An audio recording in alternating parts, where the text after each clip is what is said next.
6 years ago, Thomas Hargrave banished Emily, pregnant and alone, to the slums. Now, a street urchin with his green eyes stares up at him, his son, alive, and Thomas's world shatters. Hi, lovely soul. If you're enjoying this story, a like or subscribe would help more than you know. And if you feel comfortable, tell me where you're watching from. I smile every time I read your comments. Chapter 1. The Banishment. The afternoon light filtered through the tall windows of Lord Thomas Hargrave's study, casting long shadows across the mahogany desk where he sat reviewing correspondence.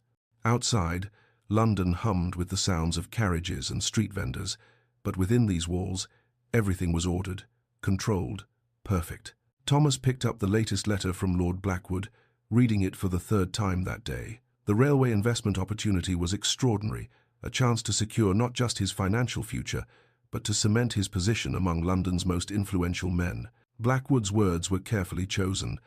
This venture requires partners of impeccable reputation and unquestionable character. I can think of no one more suitable than yourself, Hargrave.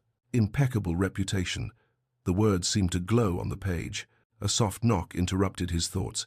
"Come in," he called, setting the letter aside. The door opened, and Emily stepped into the study. She wore her usual simple grey dress, her chestnut hair pinned neatly beneath her cap. But there was something different about her today. Her hands trembled slightly as she closed the door behind her, and she wouldn't quite meet his eyes. "My lord," she said quietly, then caught herself. When they were alone, she never used his title. "Thomas, might I have a word? A private word?" He gestured to the chair across from his desk, watching as she crossed the room. She moved through his study with the ease of familiarity, straightening a stack of papers that had gone askew, her fingers brushing the edge of his desk in that unconscious way she had. She knew this room as well as he did. She knew how he took his tea without asking. She knew which books he reached for when he was troubled. For a moment, seeing her there, Thomas felt his carefully maintained composure soften. The months of stolen moments, whispered conversations, the way she looked at him as though he were more than just his title, it all rushed back. Then he remembered himself, straightened in his chair, became Lord Hargrave once more. "What is it, Emily?" She sat on the edge of the chair, her hands clasped tightly in her lap. I've been trying to find the right words for weeks now." She took a shaky breath. "There's no delicate way to say this, so I'll simply say it. I'm with child." The words hung in the air between them like a physical thing. Thomas felt the world tilt. His first thought was absurdly practical. How far along? His second thought was of Blackwood's letter, still sitting on his desk. Impeccable reputation. "Are you certain?" His voice sounded strange to his own ears, distant, cold. "Yes." Emily's hands twisted in her lap. "I'm certain. I've known for nearly a month, but I wanted to be sure before I—" She looked up at him then, and he saw hope warring with fear in her brown eyes. "I know this complicates things, Thomas. I know it's not what we planned, but we could find a way. Perhaps a quiet marriage, somewhere outside London, or marriage." The word came out sharper than he intended. She flinched but pressed on. "We could say I'm a distant cousin, recently widowed. No one would question." "Stop!" Thomas stood abruptly, his chair scraping against the floor. His mind was racing, spiraling through possibilities, each one worse than the last. His father's voice echoed in his memory. "The Hargrave name is everything. Guard it above all else." He thought of the railway investment, of Blackwood's careful emphasis on impeccable reputation. He thought of Lady Helena Ashworth, whom his mother had been pushing him to court. He thought of the whispers that would follow him through every drawing room, every gentleman's club, for the rest of his life if this became known. A maid. He'd gotten a maid pregnant like some common scoundrel. The shame of it burned through him, and in that moment he couldn't separate his anger at himself from his anger at the situation, at her, at everything that was about to come crashing down around him. "This is—" He turned away from her, staring out the window without seeing anything. "This is impossible. Thomas, please, don't." He held up a hand, still not looking at her. "I need to think." The silence stretched between them. Emily remained in her chair, her breathing shallow, waiting. Thomas gripped the window frame, his knuckles white, his mind a battlefield where pride and conscience fought for dominance. He thought of his father, dead these 5 years, who had drilled into him the importance of the family name, the weight of their position. He thought of his mother, who would look at him with such disappointment. He thought of the scandal, the whispers, the knowing looks, and beneath it all, quieter but insistent, he thought of Emily, the way she laughed at his terrible jokes, the way she'd taught herself to read better simply because he'd lent her books, the softness in her eyes when she looked at him, as though he were worthy of being loved. But that quiet voice was drowned out by the roar of fear and shame. "You'll have to leave," he said finally, his voice flat. Behind him, Emily made a small sound, not quite a gasp, not quite a sob. "Leave," she repeated. "Thomas, I don't understand. I thought—" "You thought what?" He whirled to face her and saw her recoil from whatever she saw in his expression. "That I would throw away everything my family has built? That I would become a laughingstock? I thought you cared for me," her voice cracked. "I thought what we had meant something to you. What we had was a mistake." The words came out like weapons, meant to wound, meant to drive her away before his resolve could crumble. "A moment of weakness that I deeply regret." Emily stood now, her face pale except for 2 spots of color high on her cheeks. "You don't mean that. Thomas, please, think about what you're saying. I've thought of nothing else since you walked through that door." His voice rose, fury and fear tangling together. "Do you understand what this would do to me? To my family's name? I'm about to enter a business partnership worth more than you could earn in a lifetime, and it requires—" He stopped himself, but too late. "Requires what?" Emily's voice was quiet now, dangerous. "An impeccable reputation." The way she said it, with such bitterness, made something twist in his chest. But he pushed it down, buried it beneath layers of self-preservation and pride. "Get out," he said coldly. "Take your shame and leave my house.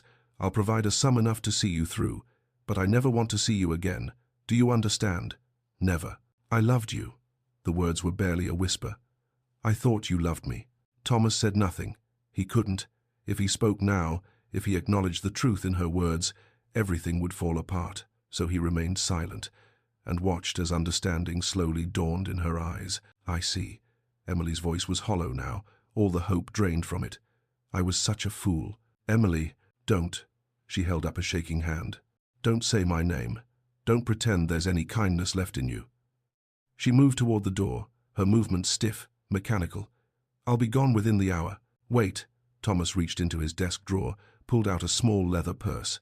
He set it on the desk between them. £3.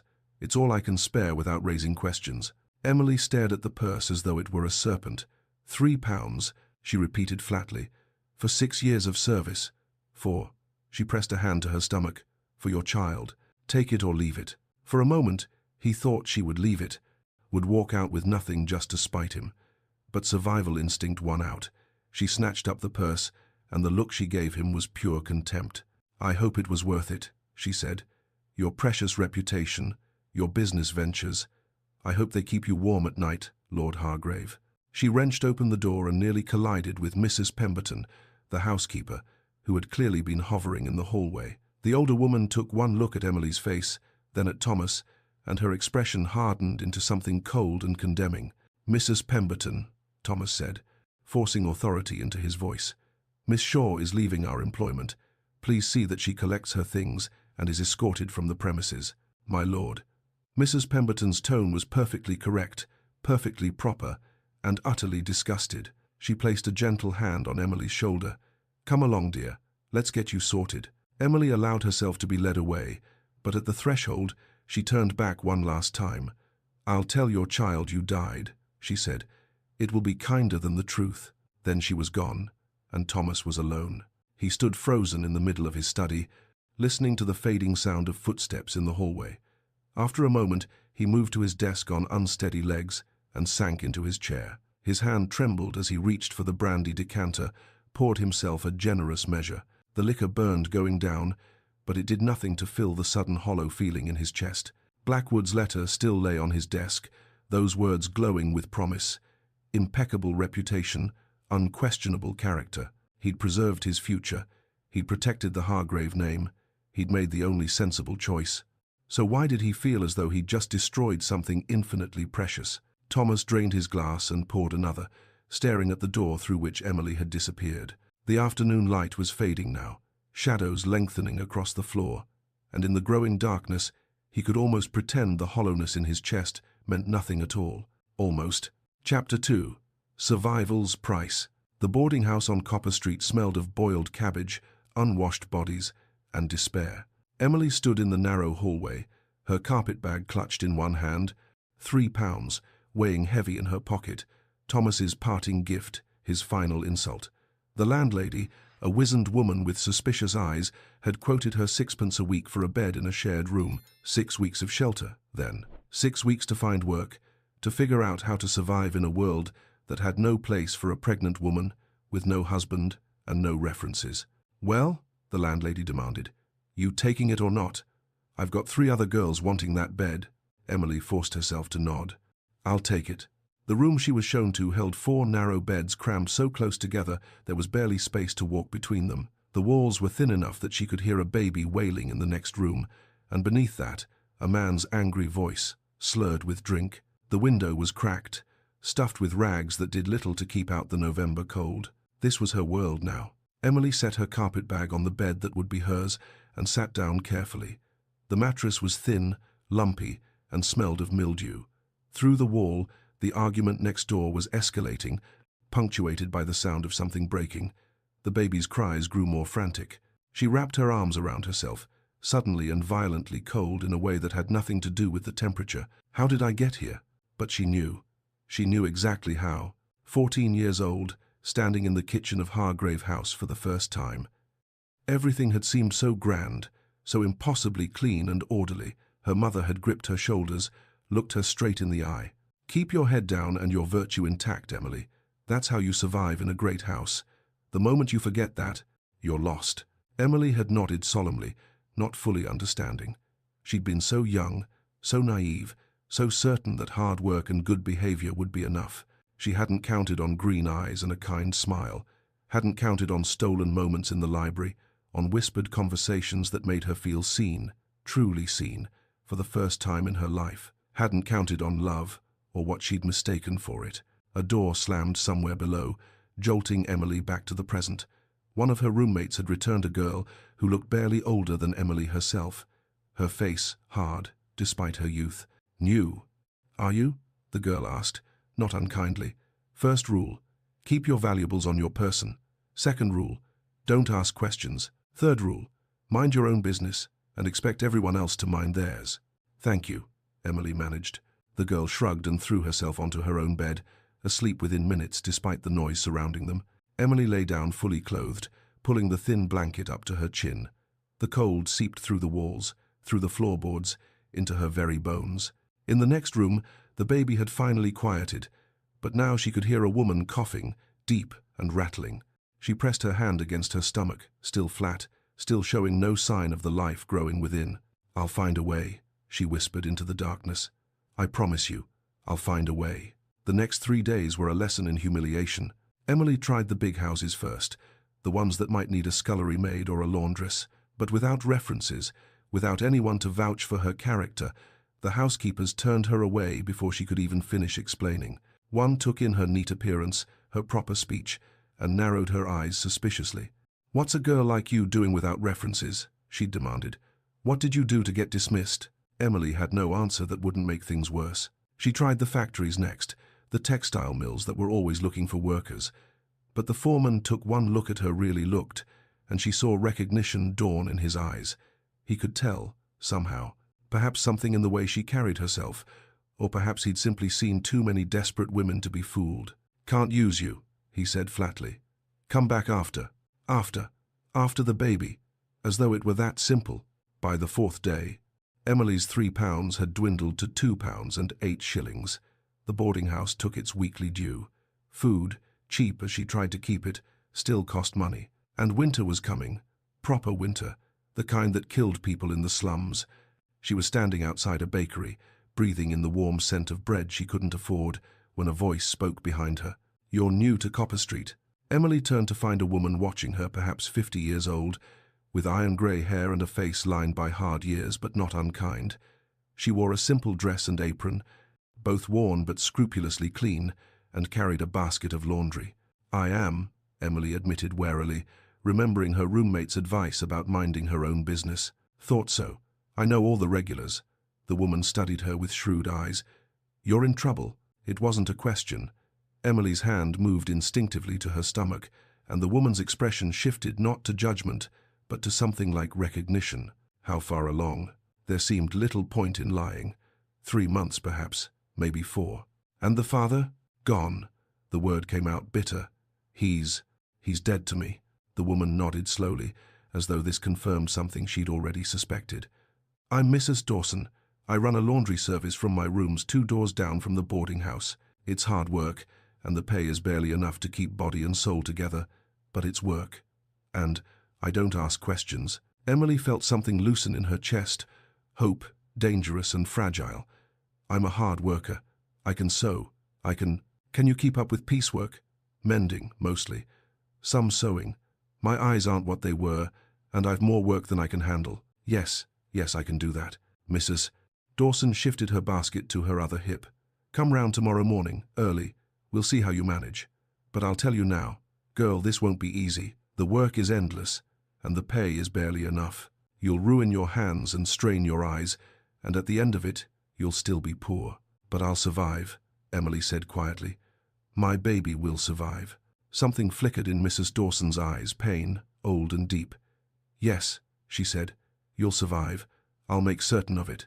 Mrs. Dawson's rooms were cramped and steamy, filled with the smell of soap and the heat from constantly boiling water. But they were clean, and the work, while backbreaking, was steady. As the days turned into weeks, Emily learned Mrs. Dawson's story in fragments, offered during brief rests between loads of laundry. I had a daughter once, Mrs. Dawson said one afternoon, her hands never stopping their work. Pretty thing, clever, caught the eye of a merchant's son. He promised her the world, and she believed him. Emily's hands stilled on the shirt she was mending. She was 16 when she got pregnant. He denied it, of course. Said she was a liar and a whore. My girl. She didn't survive the birth. The baby neither. Mrs. Dawson's voice was matter-of-fact, but her hands trembled slightly. So, you'll survive, Emily Shaw. You'll survive because I'll make certain of it. I couldn't save my daughter, but I can help you. Emily's throat tightened. I don't know how to thank you. Don't thank me. Just survive. That's thanks enough. As winter deepened and Emily's condition became harder to hide, they worked out a system. Emily would take in mending and sewing that could be done in her room, away from prying eyes. Mrs. Dawson would claim the work as her own, collecting payment and passing most of it on to Emily. What will you tell people? Mrs. Dawson asked one evening. When the baby comes, people will ask questions. Emily had been thinking about this for weeks, turning it over in her mind during the long hours of sewing. I'll tell them my husband died, that I'm a widow, and when the child asks about his father, Emily's hand moved to her stomach, feeling the first flutter of movement beneath her palm. Life, real and undeniable. I'll tell him his father was a good man who loved us. I'll tell him, her voice caught. I'll tell him that his father died before he was born, but that he would have been proud, that he had his father's eyes. It was a lie, but it was a kind lie, a protective lie. Her child would never know the truth that his father had turned them away, had chosen reputation over love, had valued £3 more than their lives. That's wise, Mrs. Dawson said quietly. Children don't need to carry their parents' sins.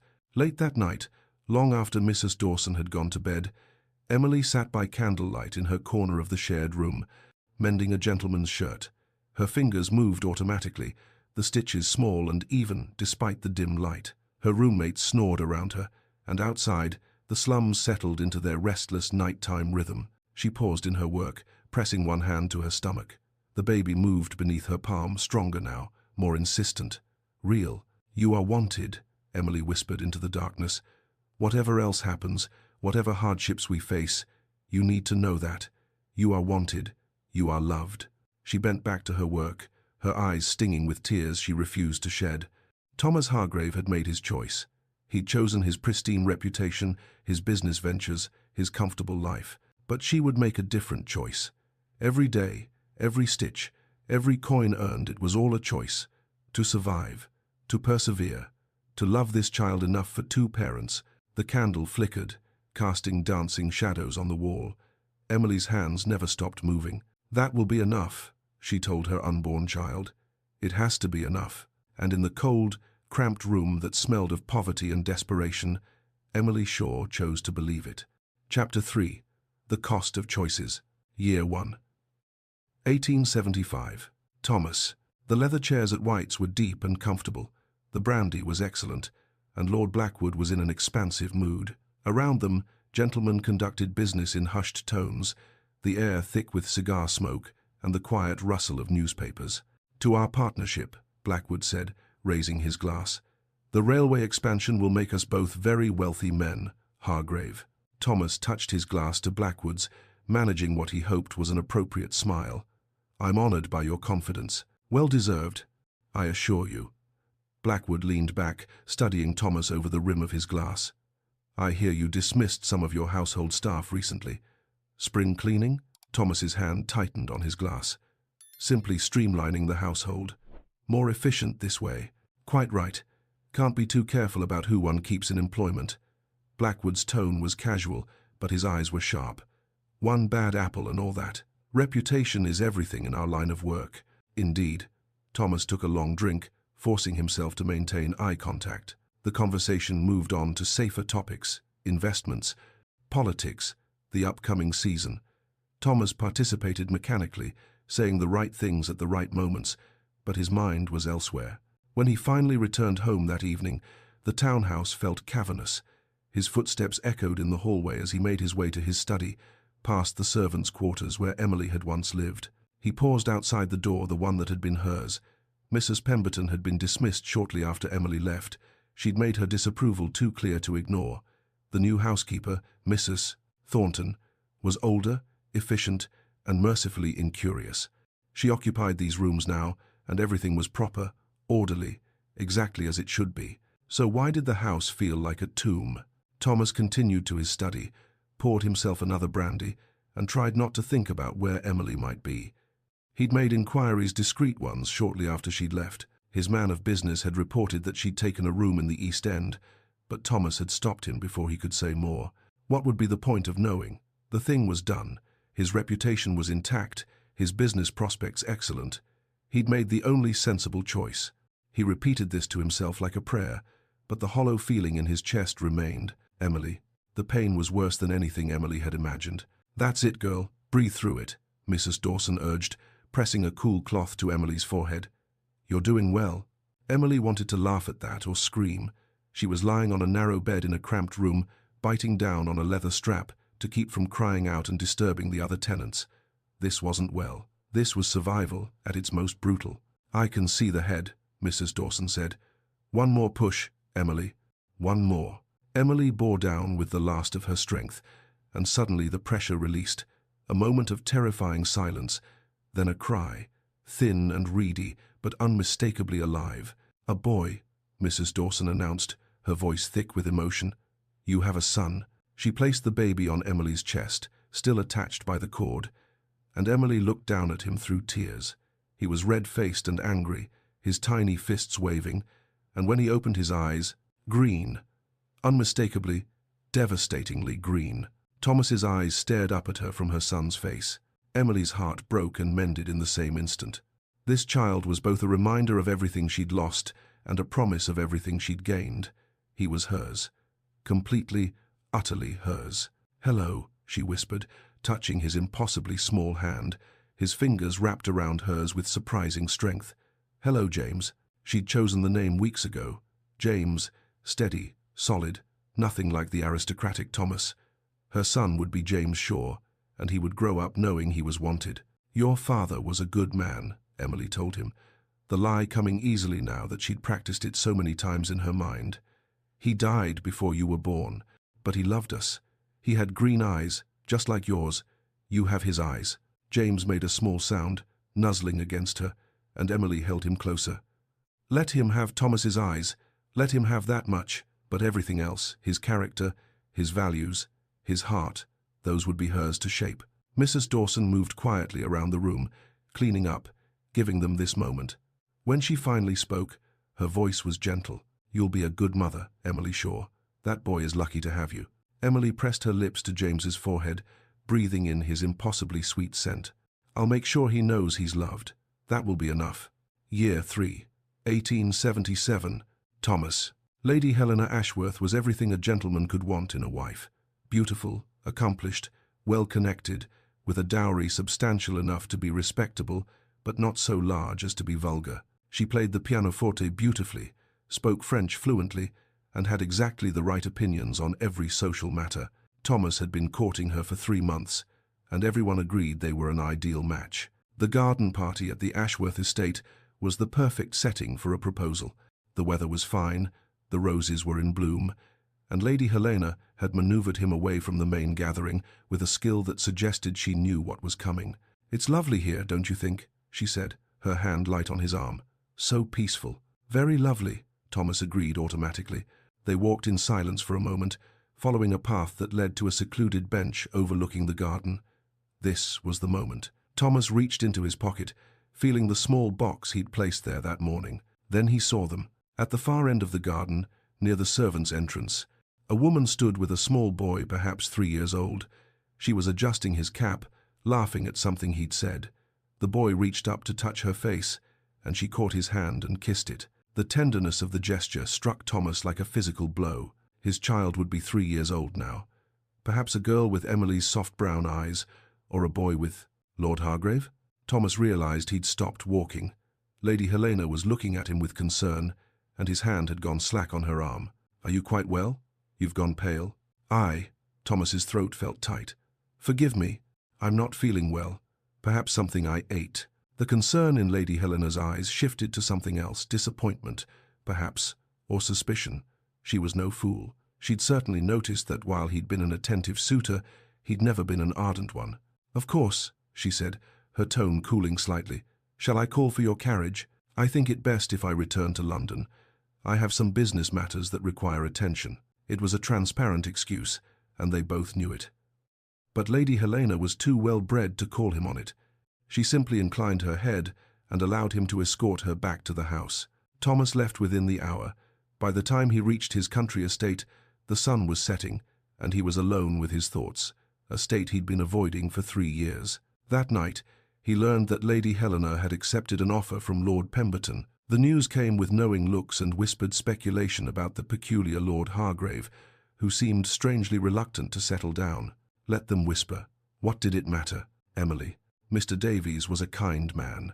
That was the first thing Emily had noticed about him when she'd started buying her provisions from his shop 2 years ago. He always added a little extra to her order, an extra apple for James, a bit more cheese than she'd paid for. Small kindnesses that made a difference when every penny counted. He'd started asking her to walk with him on Sunday afternoons 6 months ago. Nothing improper, always in public, always respectful. He'd met James and treated the boy with genuine warmth, teaching him to identify different types of produce, slipping him treats when he thought Emily wasn't looking. "He's a bright lad," Mr. Davies had said more than once. "Credit to you." Now, on a mild spring evening, they stood outside his shop after closing, and Mr. Davies was clearing his throat nervously. "Miss Shaw, Emily, I hope you won't think me presumptuous, but I've grown very fond of you, and of young James. I know your circumstances aren't easy, and I would be honored if you would consider becoming my wife." Emily had known this was coming. She'd seen it in the way he looked at her, the increasing frequency of his small kindnesses. Part of her had been preparing for this moment, weighing the practical benefits. Security for James, a father figure, respectability, a real home instead of cramped rooms above a laundry. These were not small things. But as she looked at Mr. Davies's hopeful face, Emily realized something. She didn't love him. More importantly, she didn't need him. 6 years ago, she'd been a frightened girl dependent on a man's whims. Now she was a skilled seamstress with a growing list of clients. She'd built something on her own, small, yes, precarious, certainly, but hers. Independence she'd earned through countless late nights and calloused fingers. "Mr. Davies," she said gently, "you do me great honor. You're a good man, and you've been kind to James and me. But I can't accept." His face fell. Is it because of James's father? Because I don't care about—" "No," Emily interrupted. "It's not about him. It's about me. I've built a life for myself and my son. It's not much, but it's ours, and I'm not ready to give that up." Mr. Davies nodded slowly, disappointment clear in his eyes, but acceptance too. "I understand. If you ever change your mind, you're a good man, Mr. Davies. You deserve someone who can love you the way you deserve." That evening, Mrs. Dawson found Emily in her usual corner, sewing by lamplight while James slept nearby. "Heard Mr. Davies proposed," Mrs. Dawson said without preamble. "Heard you turned him down. News travels fast. In this neighborhood, always." Mrs. Dawson settled into her chair with a grunt. "Still carrying a torch for him? The father?" Emily's hands stilled on her work. She thought about it honestly. Did she still love Thomas? The sharp pain of his betrayal had dulled to a distant ache. She rarely thought of him anymore, except when she looked at James's green eyes. "No," she said finally. "I'm carrying a torch for myself, for what I've built. I won't trade my independence for security, no matter how attractive the offer." Mrs. Dawson smiled, rare and approving. "Good girl. You've got more spine than most." Emily glanced at James, sleeping peacefully, one small hand curled under his chin. "I have to, for him." Year 6, 1880. Thomas. The christening was interminable. Thomas stood in the church, holding his friend Westbrook's newborn son, and felt as though he were drowning. The baby, barely a month old, was so impossibly small, so fragile. His tiny hand wrapped around Thomas's finger with surprising strength, and Thomas felt something crack open inside his chest. His child would be 6 years old now. 6 years. Old enough to talk, to run, to ask questions about the world. Old enough to have a personality, preferences, fears, and dreams. Old enough to be a person, not just an abstract concept Thomas had spent 6 years trying not to think about. "Isn't he wonderful?" Westbrook's wife asked, beaming with new mother pride. "Yes," Thomas managed. "Wonderful." He handed the baby back as soon as he could politely do so and made his excuses, leaving the celebration early. That night, alone in his study, always alone, Thomas drank more than he should have and allowed himself to think the thoughts he'd forbidden for 6 years. Boy or girl? Emily had been 3 months along when he'd sent her away. His child would have been born in, he calculated, late spring or early summer of 1875. 5 years, 5 months old. No, 6 years, almost 6.5 years now. He could find out. He had the resources. One word to his man of business, and he could know everything where Emily lived. Whether she'd survived the birth, whether the child had lived, whether it was a son or daughter. His hand hovered over the bell pull that would summon a servant. Then he stopped. What right did he have to know? He'd made his choice 6 years ago. He'd chosen his reputation, his business interests, his comfortable life. He'd chosen to turn his back on Emily and their unborn child. The railway investment had made him wealthy. His partnership with Blackwood had opened doors to even more lucrative opportunities. He was successful, respected, invited to the best houses, and he was utterly, devastatingly alone. Thomas poured himself another brandy and stared into the fire. Somewhere in London, his child was growing up without knowing him. Perhaps that was for the best. What kind of father would he have been anyway? What kind of father chooses comfort over responsibility? The hollow feeling that had taken up residence in his chest 6 years ago had grown into a chasm. "Emily." "Ma'am, look. I drew a horse." Emily looked up from her sewing to find James holding up a scrap of paper covered in smudged charcoal drawings. The horses were crude but enthusiastic, all spindly legs and flowing manes. "It's beautiful, love," she said, and meant it. At 6 years old, James was endlessly curious about everything, but horses had captured his imagination completely.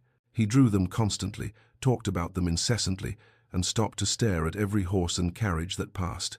"When I'm big, I'm going to have a real horse," James announced, settling beside her with his drawings.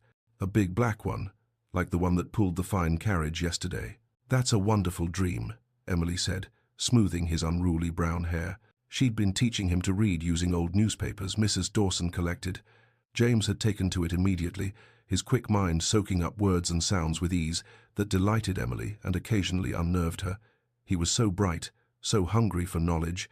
What opportunities might he have had if... No, she wouldn't think about that. James's circumstances were what they were, and she would make the best of them. "Ma'am?" James looked up at her with those devastatingly green eyes. "Why don't I have a papa like the other boys?" The question came periodically, more frequently as James grew older and more aware of what he was missing. Emily had her answer prepared, practiced until it came smoothly. "Your papa loved us very much," she said, pulling James onto her lap. "But he's watching over us from heaven. He died before you were born." "What was he like?" He was. He was handsome and clever. He had green eyes, just like yours, and he would have been so proud of you. James considered this, then seemed to accept it as he always did. But Emily noticed the way he watched other fathers and sons in the street, the longing in his eyes, the questions he didn't ask. That night, after James had fallen asleep, Emily sat by the window of their small room, looking out at the sleeping city. Somewhere out there, Thomas Hargrave was living his comfortable life, probably never thinking about the son he'd abandoned. Did he ever wonder? Did he ever lie awake at night and calculate how old his child would be? Did he feel even a fraction of the regret he should feel? Emily told herself she didn't care. She'd built a good life for herself and James without him. They had a roof over their heads, food on the table, and each other. That was enough. But sometimes, in the quiet hours before dawn, she wondered what might have been if Thomas had made a different choice. Miles away, in a townhouse in Mayfair, Thomas Hargrave lay awake in his empty bed, staring at the ceiling and thinking about a child he'd never met. And in the East End, Emily Shaw held her sleeping son and wondered if the man who'd given him those green eyes ever thought about them at all.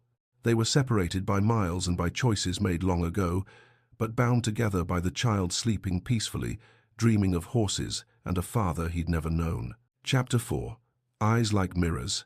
The wheel had thrown itself spectacularly, sending the carriage lurching to one side with a crack that echoed down the narrow street.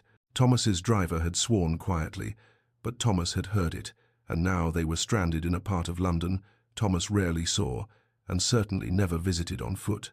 "How long to repair it?" Thomas asked, stepping down from the carriage. His driver examined the wheel with a grim expression.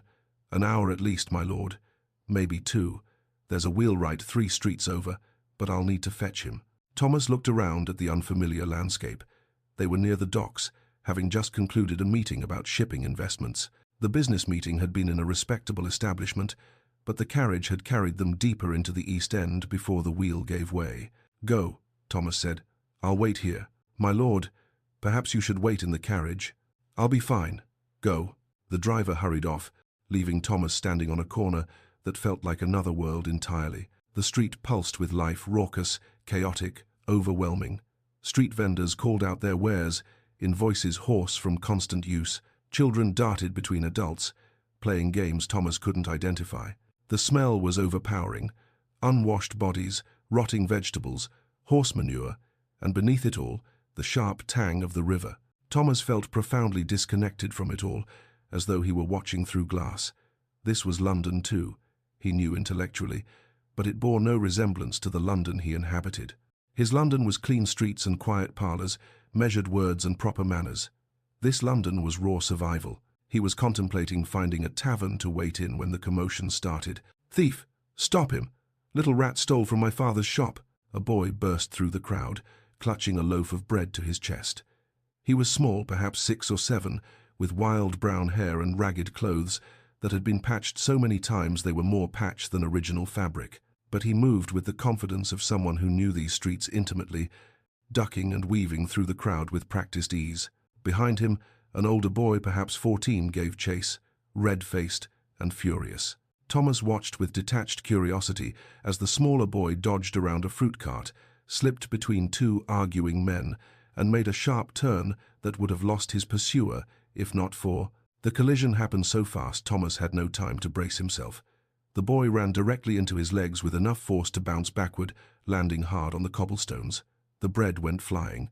Time seemed to slow. The boy looked up, breathing hard, clearly preparing to apologize or perhaps to run again, and Thomas looked down. Green eyes met green eyes. Thomas felt the world tilt. Those eyes, his eyes, the Hargrave green that had been passed down through 5 generations, stared up at him from a face smudged with dirt and too thin by half, but the eyes were unmistakable. Impossible to deny. "Sorry, sir. I didn't mean..." the boy started, scrambling to his feet. Then the older boy caught up, grabbing the smaller one by the collar. "Got you, you little thief." Thomas stood frozen, unable to speak, unable to think beyond the thundering realization. "This is my son. I wasn't stealing." The boy twisted in his captor's grip with impressive determination. "I was buying it. I have money. Look." He dug into his pocket with his free hand and produced 3 pennies, holding them up for inspection. "See? 3 pence for the loaf. That's what your dar charges.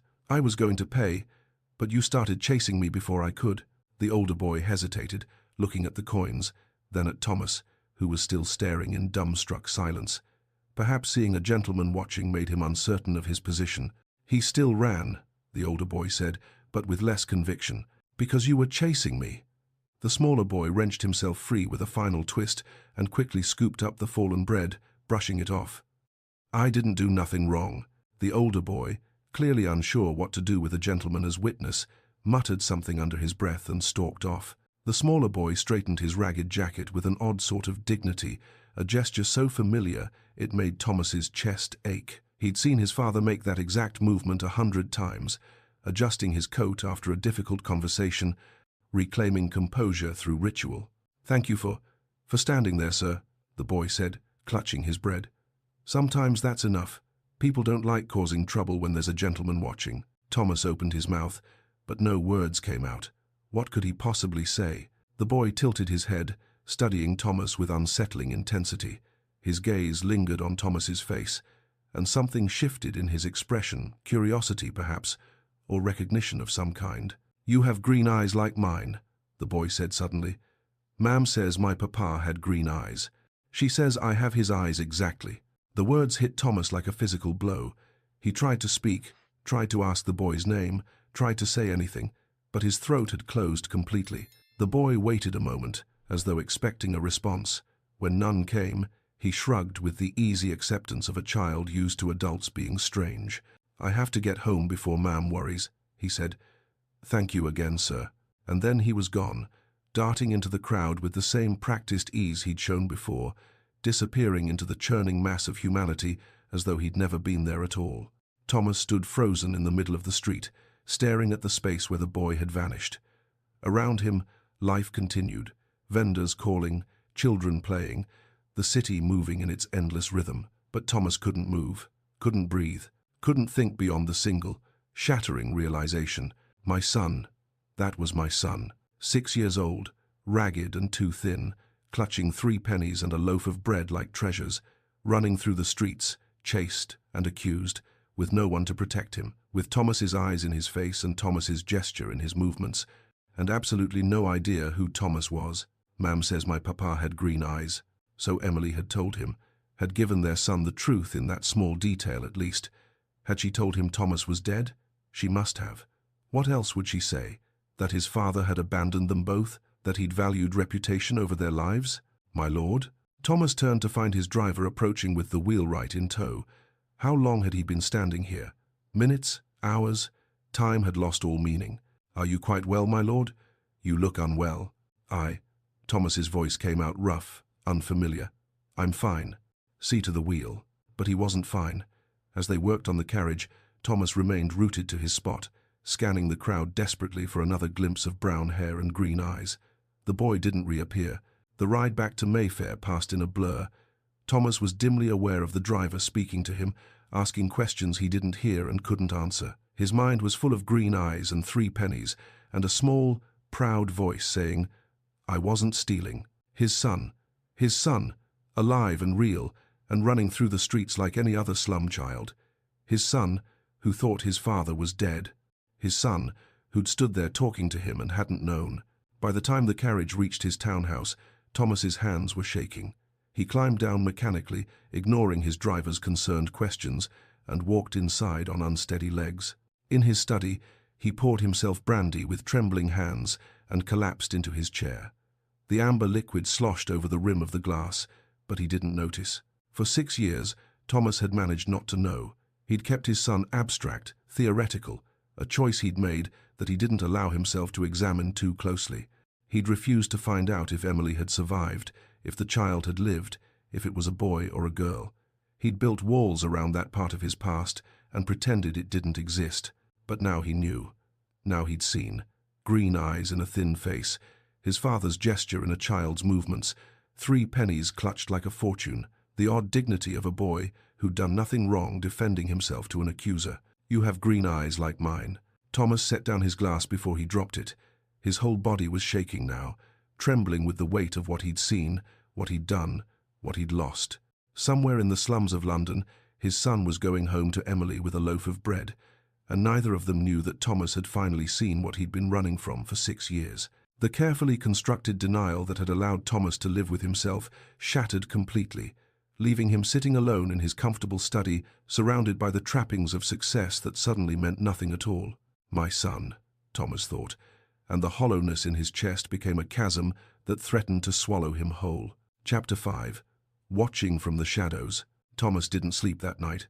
He lay in his bed staring at the ceiling, seeing green eyes every time he closed his own.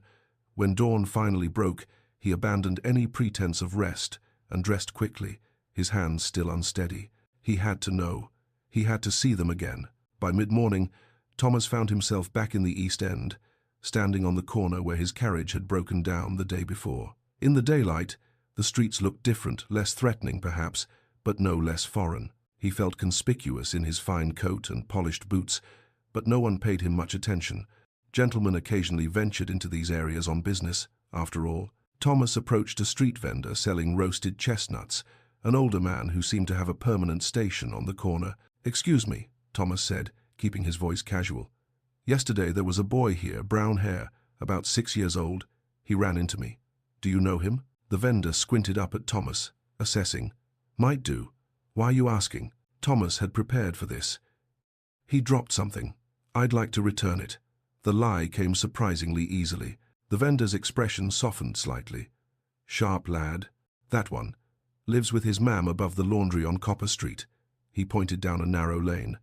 "Emily Shaw. Good woman. Works herself to the bone for that boy. You'll find them there most days."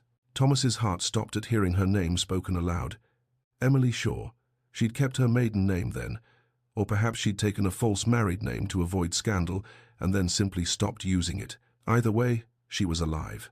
They were both alive. "Thank you," Thomas managed, pressing a coin into the vendor's hand, far too much for the information, but he didn't care.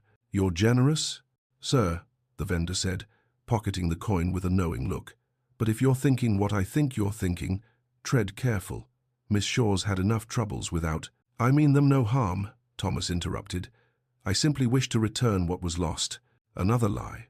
Or perhaps not. Perhaps he did want to return something, though what he'd taken couldn't be given back with mere words or money. Thomas found Copper Street easily enough.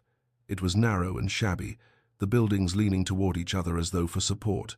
The laundry was on the ground floor of a particularly worn structure, steam visible through the windows even from the street. He stationed himself across the road, partially hidden in the doorway of an abandoned shop, and waited. He didn't have to wait long. Within an hour, Emily emerged. Thomas felt his breath catch. She looked older, of course she did. 6 years had passed, but the changes went deeper than mere age. She was thinner, her face showing the sharp edges of someone who'd known real hunger. Her dress was shabby but clean, carefully mended in multiple places. Her hair, once glossy chestnut, was pulled back severely, showing threads of premature grey. But she moved with purpose, with strength he didn't remember from before. This wasn't the uncertain young maid who'd stood in his study 6 years ago. This was a woman who'd survived. Thomas watched her walk down the street, a basket over her arm, and felt shame settle over him like a physical weight. Over the following days, Thomas returned again and again. He hired no investigator this time, couldn't bear to delegate this to someone else, couldn't stand the thought of anyone else knowing. He simply came each morning and watched, drawn by a compulsion he couldn't name or resist. He learned their rhythms. Emily left early for her work. She seemed to do sewing for several households now, not just laundry work. James would emerge later, usually with an older woman Thomas assumed was Mrs. Dawson. The boy would play in the street with other children, inventing elaborate games that seemed to involve a great deal of running and shouting. One afternoon, Thomas watched as James defended a smaller boy from a group of older children. The bullies had cornered the smaller child, clearly intent on taking whatever he had in his pockets. James had inserted himself between them, small and ragged but utterly fearless. "Leave him alone," James said, his voice carrying across the street. "He's half your size. Pick on someone who can fight back." "Like you?" one of the older boys sneered. "If that's what it takes." The older boys had laughed, but something in James's stance, or perhaps the small crowd of adults who'd stopped to watch, made them back down. They'd left with muttered threats, and James had helped the smaller boy up, checking him for injuries with a gentleness that made Thomas's throat tight. The boy had principles, courage, a sense of justice that no one had taught him, because Thomas certainly hadn't been there to do so. Another day, Thomas followed at a distance as Emily and James went to the market. He watched as Emily taught James arithmetic, using apples from a vendor's cart. "If we buy 3 apples at 2 pence each, how much will it cost us?" James's face scrunched in concentration. 2, 4, 6 pence. Exactly right. Emily's face transformed when she smiled at their son, all the hardness falling away, revealing the girl Thomas had known. "You're so clever, my love." "Can we afford 6 pence for apples, ma'am?" "Today we can. Mrs. Henderson paid me for the dress I finished, and she gave me a little extra." James beamed and carefully selected 3 apples, examining each one with the seriousness of someone making an important decision.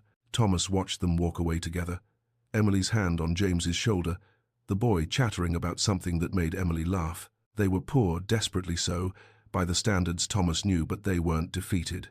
There was joy there, small and hard-won, but real. He'd denied them this.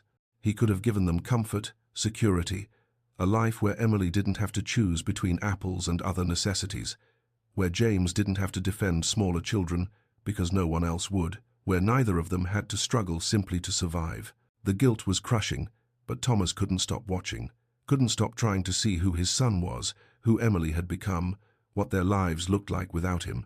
The pivotal moment came on the 5th night. Thomas had been watching Emily's building at dusk, unable to make himself leave, when he noticed the ground floor window was open to catch the evening breeze. He moved closer, staying in the shadows, and could see directly into their small room. Emily was tucking James into bed, a narrow mattress in the corner, patched blankets pulled up to his chin. She sat beside him, a battered book in her hands, and began to read.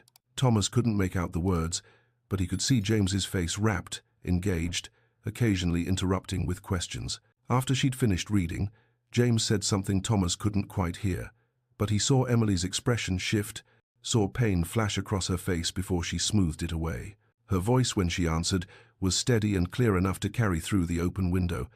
"He would have been so proud of you." Thomas understood. James had asked about his father. Again. And Emily had lied kindly, protectively, to spare their son the truth. "He would have been so proud of you." Thomas backed away from the window, his vision blurring. He made it to a nearby alley before his legs gave out. He leaned against the wall, sliding down until he was sitting on the filthy ground, and for the first time in 6 years, he wept. Silent tears at first, then great shaking sobs that he muffled against his arms. He cried for the years he'd lost, for the son he didn't know, for Emily's strength and the lies she had to tell. He cried for his own cowardice, for the choice he'd made and the price they'd paid. "He would have been so proud of you." But Thomas wasn't proud. He was ashamed, devastated, destroyed by the reality of what he'd thrown away. When he finally composed himself enough to stand, his fine coat was filthy and his face was wet. He stumbled home through the darkening streets, seeing nothing, knowing only that he couldn't continue like this, watching from the shadows, too much a coward to face what he'd done. Mrs. Dawson had noticed the gentleman on the 3rd day. She said nothing to Emily, not yet, but she watched him watching, saw the way he stared at their building, at Emily when she passed, at James when he played in the street. She noted his fine clothes, his obvious discomfort in the neighborhood, the desperate look in his eyes. She'd seen that look before, years ago, in different circumstances, but she recognized it. Guilt, longing, regret that came too late. Mrs. Dawson kept her suspicions to herself, but she stayed vigilant. If this man meant to cause trouble for Emily and James, he'd have to go through her first. And she'd protected Emily once before. She'd do it again if necessary. But something in the way the gentleman watched the raw pain in his face when he looked at them made her wonder if trouble was what he intended, or if he was simply a man finally confronting the consequences of his choices. She'd wait and watch, and if he approached Emily or James, she'd be ready. Chapter 6. The Reckoning. Mrs. Dawson waited until James had gone out to play before she spoke. "There's been a gentleman watching the house," she said without preamble, her hands continuing their work folding linens. "Well-dressed, fine coat, expensive boots. He's been here near every day for a week now. I'd wager he's watching for you." Emily's hands stilled on the shirt she was mending. Her heart began to pound, though whether from fear or something else, she couldn't say. "What does he look like?" Her voice came out steady, which surprised her. "Tall, Dark hair, going grey at the temples, green eyes. Mrs. Dawson looked up, her gaze sharp. Green eyes just like your boy's. Thomas. The name came out as barely a whisper. I thought as much. Mrs. Dawson set down her folding. Question is, what are you going to do about it? Emily's mind raced. Thomas had found them. After 6 years of silence, of building a life without him, of telling James stories about a father who died loving them, Thomas had found them, and he'd been watching like a coward, from the shadows, too afraid to face what he'd done. Something hardened in Emily's chest. She'd spent 6 years surviving, 6 years being strong for James, 6 years living with the consequences of Thomas's choice. She wouldn't wait passively for him to decide what happened next. Not anymore. I'm going to find him, Emily said, standing. I won't have him lurking about, watching us like some spectre. If he wants something, he can face me directly. Mrs. Dawson nodded approvingly. I'll watch James. You take as long as you need. Emily changed into her best dress, still shabby, still mended, but clean and presentable.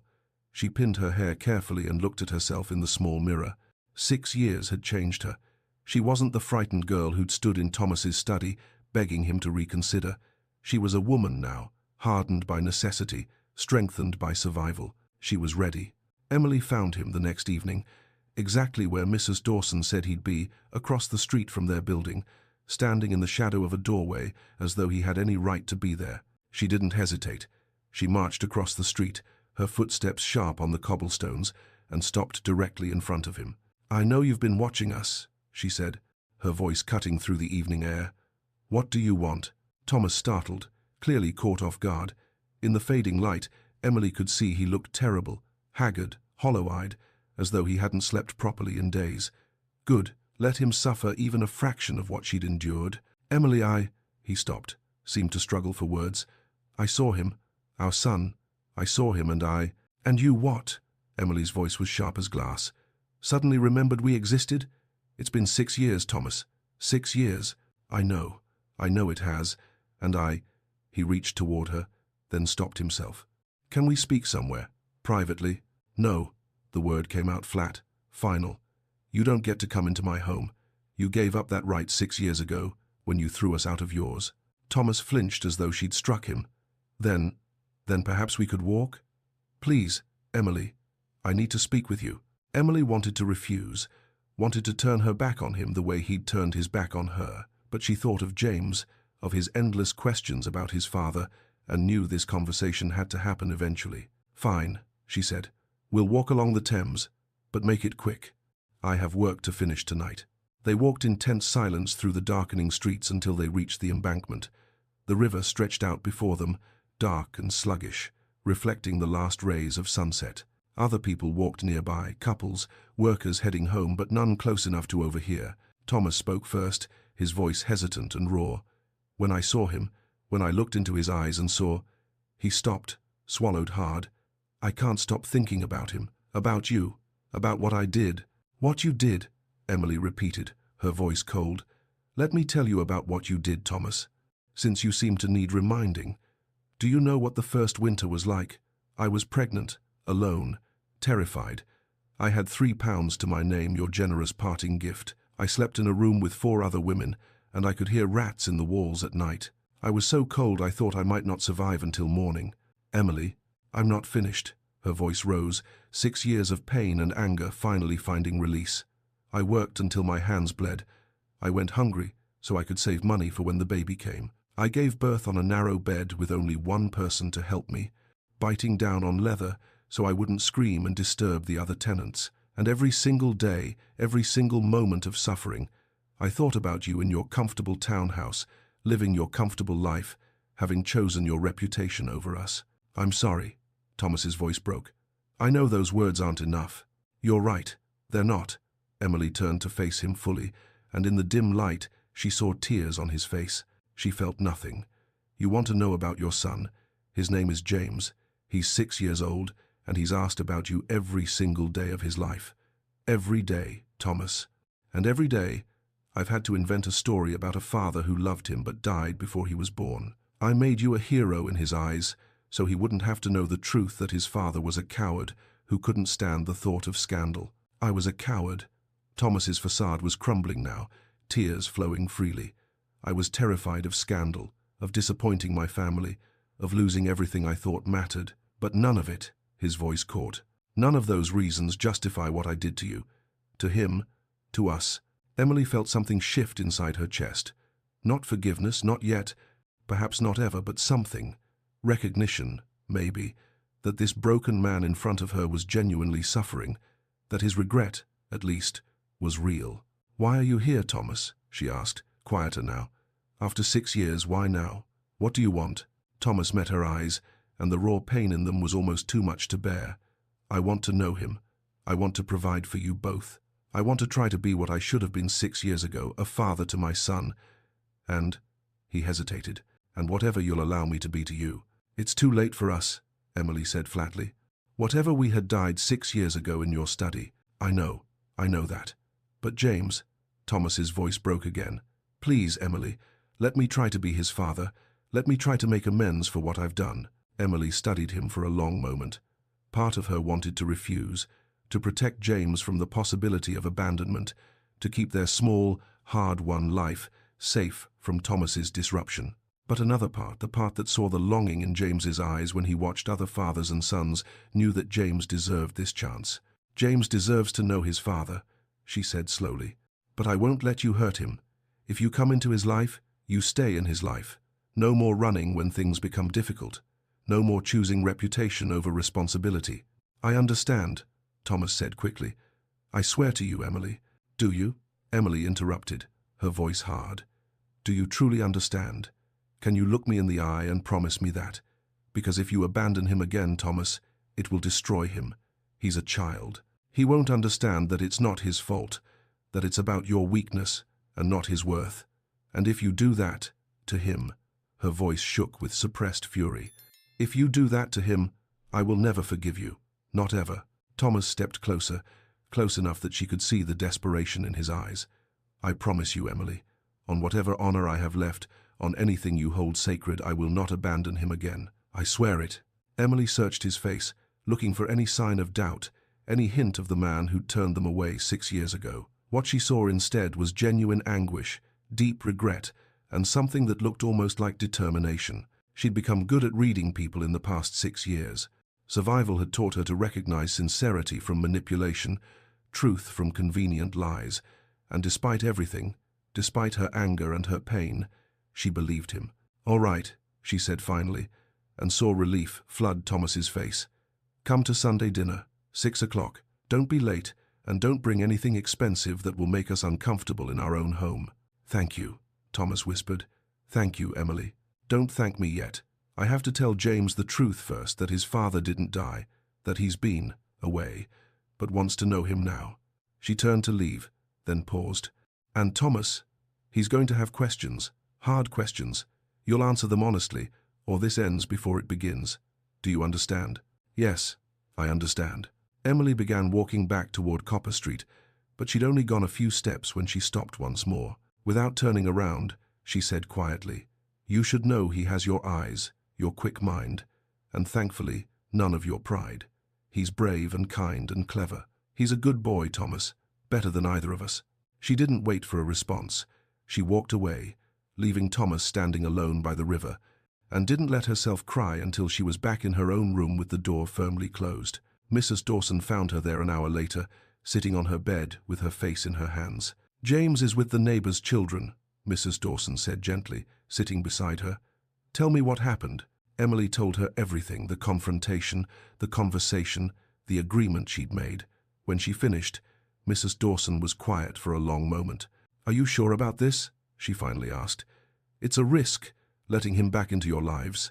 "I know," Emily said, "but I can't keep telling James his father is dead when he's alive and wants to know him. James deserves that chance, even if it terrifies me." "And what about you? What do you deserve?" Emily thought about that. What did she deserve? Certainly not the years of struggle she'd endured, but perhaps not revenge either. Perhaps just closure, understanding, a chance for James to know his father without the shadow of lies between them. "I deserve to see him try," Emily said finally, "to see if he means what he says. And if he fails," she lifted her chin, Then at least James will know I tried to give him a father, and Thomas will know exactly what he's thrown away. Again, Mrs. Dawson squeezed her hand. You're stronger than I was, Emily Shaw. My daughter never got the chance to confront her child's father. You've given him the truth, and now we'll see what he does with it. Emily nodded, but inside, she was trembling. Sunday was 3 days away. 3 days to figure out how to tell James that everything she'd told him about his father was a lie. 3 days to prepare for Thomas Hargrave to enter their small, carefully built world. 3 days to hope she wasn't making the biggest mistake of her life. Chapter 7. Fragile Beginnings and Old Threats. Emily waited until the afternoon to tell James. She'd rehearsed the words 100 times, but now, facing her son's trusting green eyes, they all felt inadequate. James, love, come sit with me. I need to tell you something important. James abandoned his drawing's horses again, always horses, and climbed onto the bed beside her. What is it, ma'am? Emily took a deep breath. You know how I've told you that your papa died before you were born? James nodded solemnly. Well, that wasn't entirely true. I told you that because, her voice caught, because it was easier than the real truth. Your papa didn't die, James. He's alive, and he wants to meet you. James's face went through a series of expressions: confusion, understanding, then something darker, anger. He's alive? James's voice was small, but there was hurt underneath.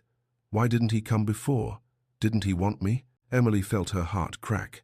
It's complicated, love. That's not an answer. James stood up, his small hands balled into fists. You said he loved us. You said he would have been proud of me. Were those lies too? James, I don't want to meet him. James's voice broke. If he didn't want to come before, I don't want him now. But even as he said it, Emily could see the war in his eyes, the hurt battling with desperate hope, the anger fighting with longing. He did want to meet his father. He just didn't want to be hurt again. He's coming to dinner tonight, Emily said quietly. At 6 o'clock. You don't have to talk to him if you don't want to. But I think you should give him a chance. James didn't answer. He went back to his drawings, but Emily noticed he didn't draw horses anymore. He drew nothing at all. Thomas arrived precisely at 6, clutching a package wrapped in brown paper. Emily opened the door before he could knock, her face carefully neutral. He knows, she said quietly. He's not happy about it. Thomas nodded, his own face pale. I understand. James sat at the small table, staring at his empty plate with fierce concentration. He didn't look up when Thomas entered. Hello, James, Thomas said softly. Silence. Thomas set the package on the table. I brought you something. I made it myself. Despite his determination not to care, James's eyes flickered to the package. Slowly, as though against his will, he reached out and unwrapped it. Inside was a wooden horse, beautifully carved, with a flowing mane and delicate features. It was clearly made with skill and care, hours of work evident in every detail. James stared at it, his hands trembling slightly. Emily could see the battle on his face. He wanted it so badly, but accepting it felt like betraying his anger. You can keep it even if you hate me, Thomas said quietly. It's yours regardless. James picked up the horse, running his fingers over the smooth wood. It's nice, he whispered finally. Then, looking up at Thomas for the first time, where have you been? The bluntness of the question made Emily wince, but Thomas met James's eyes steadily. I made a terrible mistake, he said. When your mother told me about you, I was scared. I thought about what people would say, about scandal, about my reputation, and I chose those things over you and your mother. I sent you away, and I've regretted it every day since. Why didn't you come sooner then? Because I was a coward. I told myself it was better for you if I stayed away, but really, I was just afraid to face what I'd done. Are you rich? James asked, his tone accusatory. Yes, so we could have had food and warm clothes and a nice house, but you didn't want us to. Thomas flinched. Yes, that's exactly right. The honesty seemed to surprise James. He'd clearly expected excuses, justifications. The stark admission of guilt disarmed him slightly. I love horses, James said abruptly, changing the subject. I noticed your drawings, Thomas said, gesturing to the papers scattered nearby. They're very good. Have you seen real horses? Not just cart horses, but proper ones. I have. I keep several at my estate. Would you? Thomas hesitated. Would you like to see them sometime? James's eyes lit up despite himself. Really? Really? Whenever you'd like. The dinner that followed was stilted, awkward, but not hostile. James asked more questions, some innocent, some designed to wound. Thomas answered all of them honestly, never making excuses, never trying to minimize his failures. By the end of the evening, James hadn't forgiven Thomas, but he'd accepted the horse, and when Thomas said goodbye, James offered a tentative, "See you tomorrow?" that made Thomas's eyes suspiciously bright. "If that's all right with your mother," Thomas said, looking at Emily. Emily nodded once, and Thomas left with something that looked almost like hope on his face. Over the following weeks, Thomas became a fixture in their lives. He came every day after his business concluded, bringing small gifts, books, art supplies, sweets that James shared with the neighborhood children. He took James to see the horses, and Emily came along, watching as Thomas lifted James onto a gentle mare. The boys' delighted laughter filled something inside Emily she hadn't realized was empty. In the evenings, Thomas would read to James adventure stories that had the boy hanging on every word. Emily would sew in the corner, listening, watching her son slowly open up to his father. It wasn't perfect. James still had moments of anger, still asked pointed questions about why Thomas had stayed away so long. But slowly, tentatively, he was warming. One evening, after James had fallen asleep, Thomas lingered by the door. "Thank you," he said quietly to Emily, "for letting me know him. He's remarkable." "He is," Emily agreed. Then softer, "And he's mine, Thomas, remember that." "I know. I'm not trying to take him from you. I just want to be part of his life." Emily studied Thomas in the lamplight. He looked different than he had 6 years ago, older, yes, but also humbler, less certain of his place in the world, perhaps even better for it. "Don't make me regret this," she said. "I won't, I promise." Emily wanted to believe him. Watching James with Thomas, seeing her son's face light up when his father arrived, made her want to believe. But a small, cautious part of her remained vigilant, waiting for the other shoe to drop. It dropped 3 days later. Thomas arrived at the gentlemen's club for what he'd thought was a routine meeting, only to find Lord Blackwood waiting with a smile that didn't reach his eyes. "Hargrave, good of you to come." "Blackwood." Thomas took the offered seat, unease prickling at the back of his neck. "I've been hearing interesting rumors," Blackwood said, swirling his brandy. "About a street urchin. About visits to the slums. My business partners and I have invested significantly based on your reputation, Hargrave. Imagine my concern when I hear such whispers." Thomas's blood ran cold. "I don't know what you're referring to." "Don't insult my intelligence." Blackwood's voice hardened. "I have investigators. The boy is 6 years old, interesting timing that. And the mother, Emily Shaw, formerly Emily Shaw, your maid, dismissed rather suddenly 6 years ago." Thomas said nothing. What could he say? "Here's what's going to happen," Blackwood continued. "There's a new railway expansion opportunity in Manchester, highly lucrative. You're going to withdraw your interest in it, let me take the lead position, and this unfortunate situation remains private. Or," he paused for effect, "or I ensure every drawing room in London knows about your bastard son." Thomas felt the familiar fear grip him, the same fear that had made him turn Emily away 6 years ago. Scandal, ruin, social death. "I need time to think," he managed. "You have 24 hours. Choose wisely, Hargrave." Thomas left the club in a daze, Blackwood's words echoing in his head. By the time he reached home, his old instincts had taken over. Protect yourself. Protect your position. Minimize the damage. He spent the night calculating. He could give Emily a substantial sum, enough to buy a house in Cornwall, or even book passage to America. James could attend a good school, have a comfortable life, be free from the stigma of illegitimacy, and Thomas could maintain his place in society. It was generous, really, practical, the best solution for everyone. He repeated this to himself until he almost believed it. The next afternoon, Thomas arrived at Emily's with his proposal carefully prepared. "I've been thinking," he began, "about James's future, about what's best for him." Emily looked up from her sewing, immediately wary. "What do you mean?"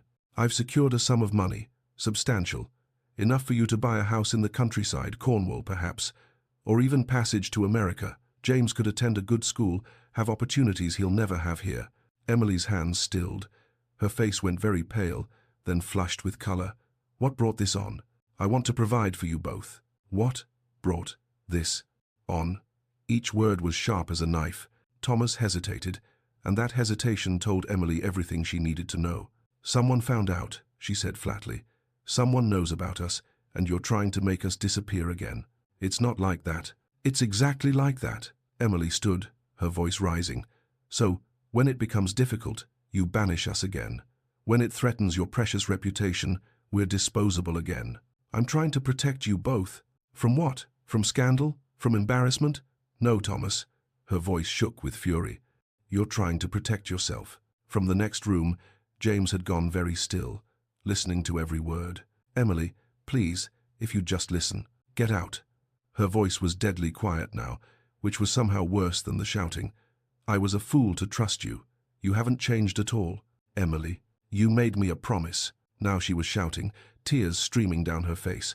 You looked me in the eye and swore you wouldn't abandon him, and at the first sign of trouble, here you are, trying to send us away with money like that makes it acceptable. She moved toward him, and Thomas backed toward the door. Get out of my home.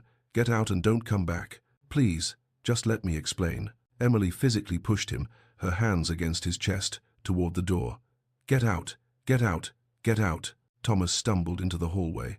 The door slammed behind him, and he heard Emily's sobs through the thin wood, followed by Mrs. Dawson's voice, comforting. In the room, James sat frozen, clutching the wooden horse Thomas had made him. He'd heard everything, every word. He understood now. His father was ashamed of him. When it mattered, Thomas had chosen his reputation again. That night, James crawled into bed with Emily, something he hadn't done since he was very small. I don't need a papa, ma'am, he whispered. We're fine, just us. We've always been fine. Emily held him tightly, her heart shattering. I'm so sorry, love. I'm so sorry. Miles away, Thomas stood in his study, staring at himself in the mirror, the same mirror where he'd stood 6 years ago after sending Emily away. The same coward looked back at him. He poured himself brandy but found he couldn't drink it. He set the glass down and sank into his chair, head in his hands. What kind of man was he? At the first test, he'd failed again. He'd promised Emily he wouldn't abandon James, and he'd lasted barely 3 weeks before trying to send them away. He thought of James's bright laugh, the way he'd said "Papa" so tentatively, the trust that had been slowly building. Gone now, destroyed by Thomas's cowardice. He thought of Emily's strength, her willingness to give him a chance despite everything he'd done to her, and he'd betrayed that trust again. And he thought of Blackwood, of society, of reputation, the things he'd chosen over his family. Twice. The choice crystallized in Thomas's mind with sudden, painful clarity. He could have his comfortable life, his business partnerships, his place in society, or he could have his soul. He could not have both. For 6 years, he'd chosen comfort, and it had cost him everything that mattered. The question was, would he make the same choice again? Thomas sat in the darkness of his study, and for the first time in his life, truly understood what it meant to be at a crossroads. One path led back to safety, respectability, and the hollow emptiness he'd lived with for 6 years. The other led somewhere terrifying and uncertain but real. He had until tomorrow to decide who he wanted to be. Chapter 8. The Public Reckoning. The Ball. The Bellingham Ball was the pinnacle of the social season, a glittering affair where London's elite gathered to see and be seen, to conduct business in silk-lined corners, to secure advantageous marriages and profitable partnerships. The ballroom blazed with 1,000 candles, crystal chandeliers casting prismatic light across jewels and polished floors. Thomas Hargrave arrived late, dressed impeccably in black evening wear, but something about him was different. His eyes, usually guarded and distant, were clear, determined. He moved through the crowd with the air of a man who had made a decision and would not be swayed from it. Lord Blackwood spotted him immediately and approached with a smile that didn't reach his eyes. Hargrave, glad you've come to your senses. I've begun the Manchester paperwork with your withdrawal. Smooth transition, minimal fuss. Well done for being reasonable about this unfortunate business. Thomas met Blackwood's gaze steadily. You've misunderstood, Blackwood. I'm not withdrawing. The smile vanished from Blackwood's face. I beg your pardon? I said I'm not withdrawing from the Manchester investment, nor from any of our other partnerships, for that matter. Blackwood's expression hardened. Then you understand the consequences? You understand what I'll be forced to do? I do. Thomas's voice was calm, almost serene. In fact, I'm counting on it. Before Blackwood could respond, Thomas moved away, leaving the older man staring after him with dawning fury. In the servants' corridor below stairs, Emily was arranging refreshments on silver trays. Mrs. Dawson worked beside her, having brought Emily along for the evening work. The Bellinghams paid well, and Emily needed every shilling she could earn, especially after the rupture with Thomas. "You didn't have to come tonight," Mrs. Dawson said quietly. "I know it's difficult, being here among all this." Emily shook her head. "The money's good, and I won't let pride starve my son." She'd been working in mechanical silence, trying not to think about the opulent world just above her head, the world Thomas inhabited, the world she'd briefly thought might have room for her and James. She'd been a fool. Then she heard the commotion from the ballroom. Raised voices, a sudden hush in the conversations. "What's happening?" one of the other servants asked, craning to see. Emily found herself moving toward the servants' entrance to the ballroom, drawn by something she couldn't name. Through the doorway, she could see the glittering crowd, and in the center, Thomas and Lord Blackwood, taking the floor with false solemnity. "Friends," Blackwood announced, his voice carrying through the suddenly silent ballroom, "I must raise a matter of moral importance. We trust those in our circles to uphold certain standards. When someone fails those standards, when someone proves himself unworthy of the confidence we've placed in him—" "Lord Blackwood is quite right," Thomas interrupted, stepping forward. "And I have failed those standards." The ballroom erupted in whispers. Emily's hand flew to her mouth.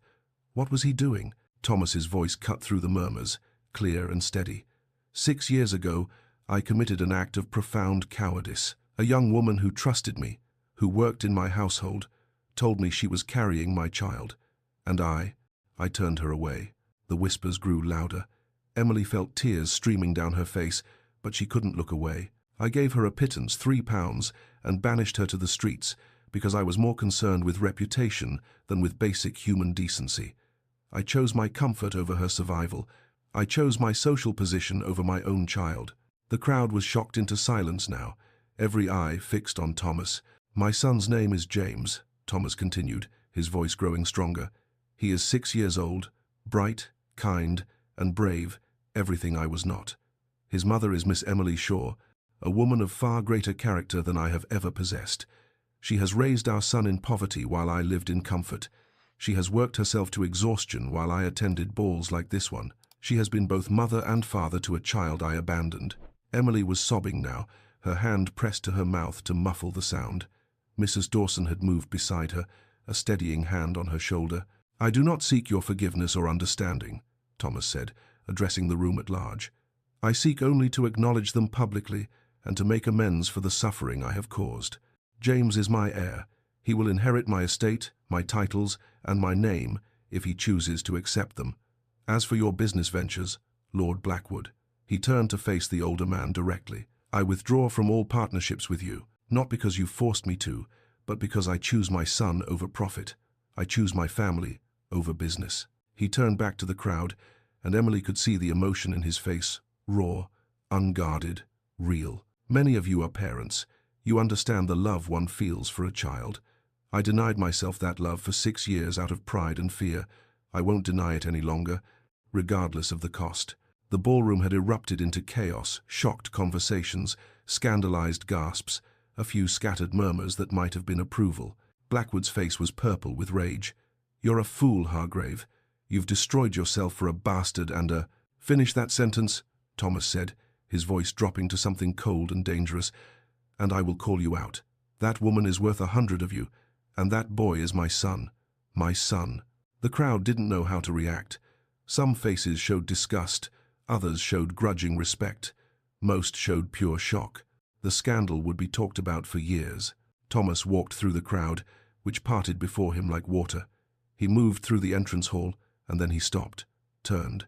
His eyes found the servants' corridor, where Emily stood frozen. For a long moment, they simply looked at each other across the distance that separated their worlds.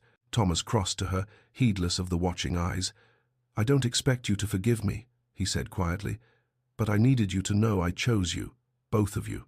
Finally." Then he was gone, walking out into the night, leaving his old life behind. Emily stood trembling in the doorway, tears streaming down her face, unable to process what had just happened. Mrs. Dawson squeezed her shoulder. "Come on, girl. Let's get you home." The aftermath. The next morning, Thomas's world had fundamentally changed. His breakfast table was covered with letters, nearly all of them unpleasant. business partners writing to sever their arrangements, friends politely distancing themselves, his club informing him that his membership was under review, pending investigation into matters of moral character. He read them all with a strange sense of detachment. Each one was a bridge burning, a door closing, a piece of his old life falling away, and he felt lighter. His solicitor, Mr. Pemberton, arrived mid-morning, wringing his hands nervously. "My lord, the scandal is extensive. Every drawing-room in London is talking about last night. Your financial position remains stable, your investments are sound, your properties secure, but your social position," he trailed off delicately, "is ruined," Thomas finished calmly. "I understand. Some are calling you mad. Others are saying you were coerced, that there must be some explanation beyond. There is no other explanation. I did exactly what I said I did, and I'm not ashamed of it anymore." Thomas looked up at his solicitor. "Draw up the papers to establish a trust for James. A substantial one, include provisions for his education, his future, and for Emily's security. I want them both provided for, regardless of what happens to me." Mr. Pemberton made notes, his expression carefully neutral. "Very good, my lord. And, forgive me for asking, but do you intend to marry Miss Shaw?" "I intend to ask her," Thomas said quietly, "but I don't expect her to accept. Not now, perhaps not ever. She has every right to refuse me." Over the next 2 days, Thomas experienced his social exile firsthand. Former friends crossed the street to avoid him. Invitations dried up completely. Lady Ashworth, now Lady Pemberton, gave him a look of such contempt when their paths crossed that he felt it like a physical slap. But there were surprises too. Lord Westbrook, his friend who'd had the christening, stopped him on the street. "Hargrave, I heard about the ball." Thomas braced himself for condemnation. "That took courage," Westbrook said quietly. "More than I think I'd have, in your position. The boy's lucky to have you fighting for him now." It was the first kind word Thomas had received in 2 days, and it nearly undid him. Thomas didn't go to Emily immediately. He knew she needed time to process what had happened, to decide what it meant, if anything. He'd made his grand gesture, but he understood now that grand gestures weren't enough. It was the daily choice to show up, to be present, to choose family over comfort. That was what mattered. So he waited, working with his solicitor to secure James's future, and tried not to hope too much. On the 3rd day, Emily came to him. Mrs. Pemberton showed her into the study with a nod of approval. The housekeeper had heard what Thomas had done at the ball, and her opinion of him had shifted considerably. Thomas rose when Emily entered, his heart pounding. She looked tired, her face drawn, but there was something different in her eyes. Not forgiveness, exactly, but perhaps consideration. "Mrs. Dawson says I'm a fool if I don't at least hear you out," Emily said without preamble. She said men rarely change, but when they do, it's foolish to punish them for becoming better. "I don't deserve," Thomas began. "No, you don't," Emily interrupted. "But perhaps that's not the point anymore. I've spent 6 years being angry, Thomas. 6 years carrying that hurt, that betrayal, and I'm tired. I'm so tired." She sat in the chair across from his desk, the same chair she'd sat in 6 years ago when she'd told him about the pregnancy. But everything was different now. They were different. "What you did at the ball," Emily's voice was soft. "You know you've destroyed your reputation." "My reputation was built on a lie," Thomas said simply. "Let it burn. People are talking, saying terrible things about you, about us. Let them talk." Emily studied him for a long moment. "James heard us arguing. The night you came with that proposal to send us away. He heard everything. He thinks you're ashamed of him." Thomas felt as though he'd been struck. "Then I need to tell him the truth. May I? Please. You understand this isn't about grand gestures anymore." Emily's voice was intense now. "It's not about public declarations or trust funds or any of that. It's about showing up, day after day, being present even when it's difficult, even when it's boring, even when there's no one watching to applaud you for it." "I understand," Thomas said. "I can't undo the past, Emily. I can't give you back those 6 years, can't erase the suffering I caused. But I can choose differently now. I can be the man I should have been from the beginning. Let me try, please." Emily was quiet for so long that Thomas thought she might refuse. Then, slowly, she nodded. "I won't marry you," she said. "Not now, perhaps not ever. I've built a life on my own terms, and I won't lose that. I won't become Mrs. Thomas Hargrave and disappear into your shadow. I'm not asking you to, Thomas said quickly. I'm asking only for the chance to be James's father, and perhaps to earn your trust again, in time, however long it takes. Emily stood, and for a moment, Thomas thought she was leaving. Instead, she moved to the window, looking out at the street below. Come to dinner tomorrow evening, she said finally. 6 o'clock. And Thomas, when you tell James you're not ashamed of him, mean it, because he'll know if you don't. Children always know. I will. I do mean it. Emily nodded once and left, leaving Thomas alone with the first real hope he'd felt in days. New beginning. Thomas arrived at Emily's rooms precisely at 6 the next evening, his hands trembling slightly as he knocked. Emily opened the door. He's in the other room. He knows you're coming, but he won't look at me, won't talk about it. Thomas stepped inside, and there was James, sitting in the corner with his arms wrapped around his knees, the wooden horse Thomas had carved, sitting forgotten nearby. Thomas crossed the room and knelt to James's level, making himself small, non-threatening. I need to tell you something important, Thomas said gently. You heard me and your mother arguing the other night. You heard me talking about sending you away. James didn't respond, but Thomas saw his shoulders tense. You think I don't want people to know about you, that I'm ashamed of you, aren't you? James's voice was small, broken. You wanted to send us away where no one would see us. I was afraid, Thomas admitted. A bad man threatened to tell everyone about you, and for a moment, just a moment, I let that fear control me. I thought about making the same mistake I made 6 years ago, choosing my comfort over you. But then I realized something. He reached into his coat and pulled out a newspaper, spreading it on the floor between them. The headline was bold and unmistakable. Lord Hargrave acknowledges illegitimate hire. Look at this, Thomas said. See what it says? I stood up in front of everyone who matters in London society, everyone I was so afraid of 6 years ago, and I told them about you. I told them your name. I told them you're my son and my heir.